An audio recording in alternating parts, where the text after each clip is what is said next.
Merhabalar, bugün mantarlı tavuk sote tarifi vereceğim.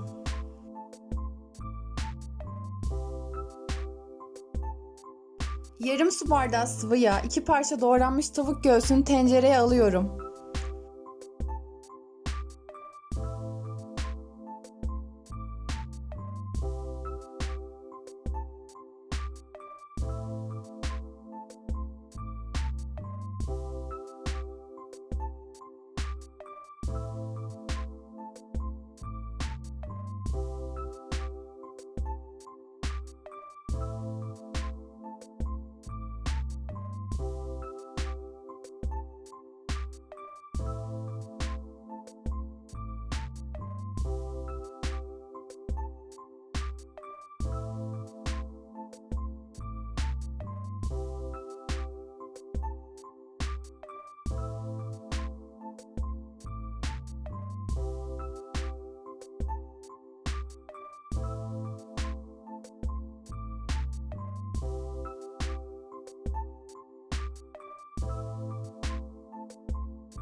Tavukları soteledikten sonra içine 1 adet yemeklik doğranmış soğanları ekliyorum. Bu aşamada isterseniz 2 diş sarımsak ekleyebilirsiniz ama ben tercih etmedim.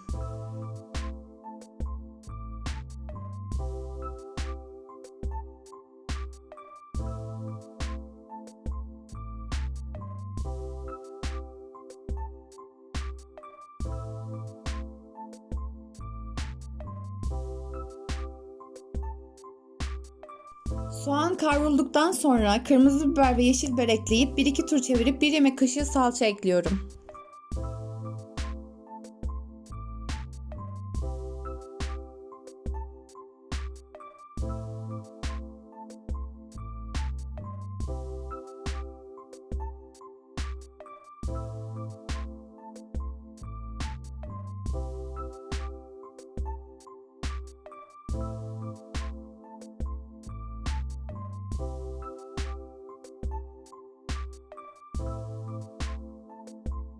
Daha sonra mantarları ekleyip içine tuz, kırmızı biber, karabiber ve kekik atıyorum.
İki adet domates ve göz kararı sıcak su ekleyip kapağını kapatarak 10-15 dakika pişiriyorum.